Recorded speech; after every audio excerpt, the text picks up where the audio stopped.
학폭, 저희 부부가 극성 부모인가요? 간단 요약, 초이 아들, 몸이 약하고 또래보다 체구 작음. 3월달부터 지속적으로 괴롭히는 같은 반 아이가 있음. 담임이 장난으로 치부, 재발 방지 약속. 어제 그 괴롭히는 아이가 아들 손가락을 꺾어 인대 늘어남. 옆에서 목격한 다른 친구들이 동행하여 보건실에서 처치받음. 담임에게 아이병원 진료 후 진단서 끊고 다시 이야기하자고 하였음하자 담임이 피해 학생 부모 동의도 구하지 않고 가해 학생 부모에게 피해 학생 부모가 진단서를 끊겠다고 했다 전달하며 전화번호 제공. 담임에게 어찌된 일인지 묻자 전화번호 제공 개인정보보호법 위반이 실수라고 함. 학폭위 요구.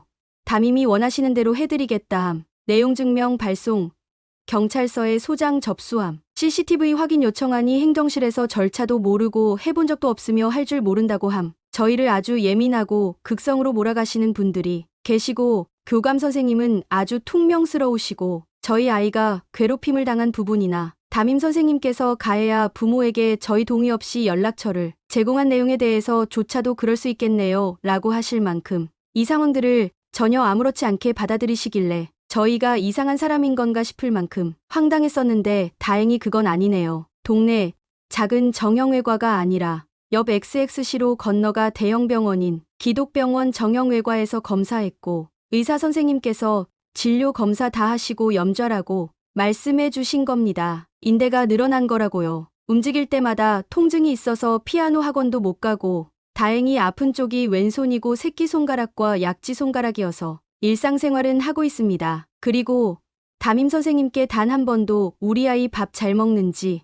챙겨달라거나 과제물 문에 일절 드린 적 없습니다. 그 아이의 괴롭힘에 대한 건의사항 말고는 아파서 결석하거나 가정학습 기간에 대한 내용에 대하여 짧은 통화만 두어 번 한 게 답니다. 괴롭힘에 대한 것도 그 아이는 원래 그런 아이다. 주의해 주고 있다. 참아달라 요청하셨고요. 다시 한번 말씀드리지만 모든 기록이 남아 있습니다. 저는 큰 처벌을 원하는 것도 아니고 뭐 어떤 보상을 바라는 것도 아닙니다. 잘못한 거 없는 우리 아이가 주눅들지 않길 바라고 피해 다니지 않기를 바랍니다. 그 가해자 아이가 본인의 행동이 얼마나 잘못된 건지 알고 가해자 아이의 부모가 본인 아이에게 더 강한 주의를 주기를 바라는 겁니다. 또 지금 학교에서 대처가 얼마나 안일하다 못해 잘못된 건지를 좀 아셨으면 하는 거고요. 상황 설명에 앞서 저와 남편은 아토피와 기관지로 고생하는 아이들을 위해 도시를 떠나 군으로 귀촌했으며 저와 남편의 핸드폰은 모든 통화를 자동으로 녹음되도록 설정해 놓았기에 모든 녹취 파일이 저장되어 있습니다. 큰 아이는 초2이고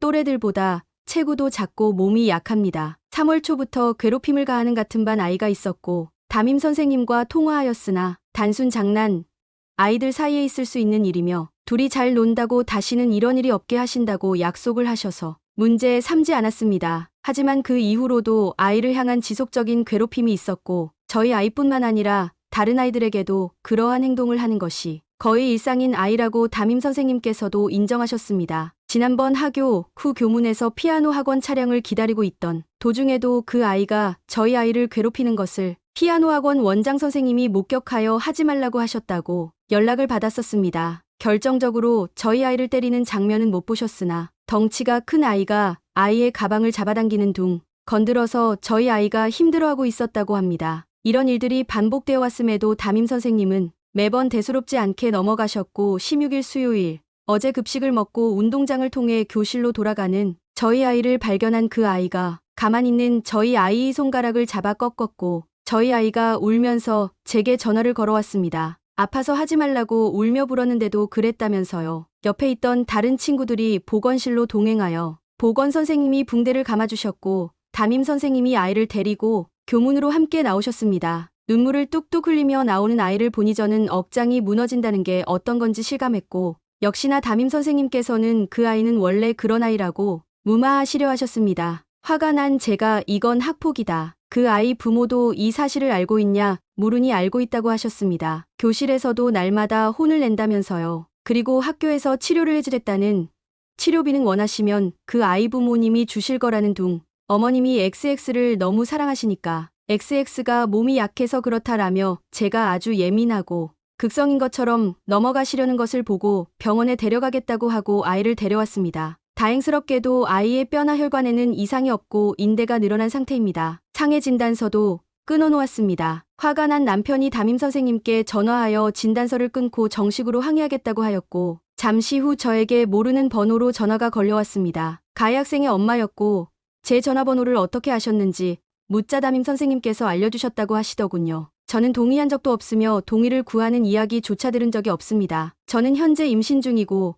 경부길이가 짧아 병원에서 최대한 활동을 자제하고 무리하면 안 된다고 한 상황이라 가해 학생 엄마의 전화를 받은 이후부터는 모든 일을 남편이 진행하고 있습니다. 담임 선생님께서는 전화번호를 준 것이 실수라고 하시고 오늘 아침 문자 2통을 보내셨더군요. 어머니, XX 오나요? 건강 체크해주세요. 자가진단.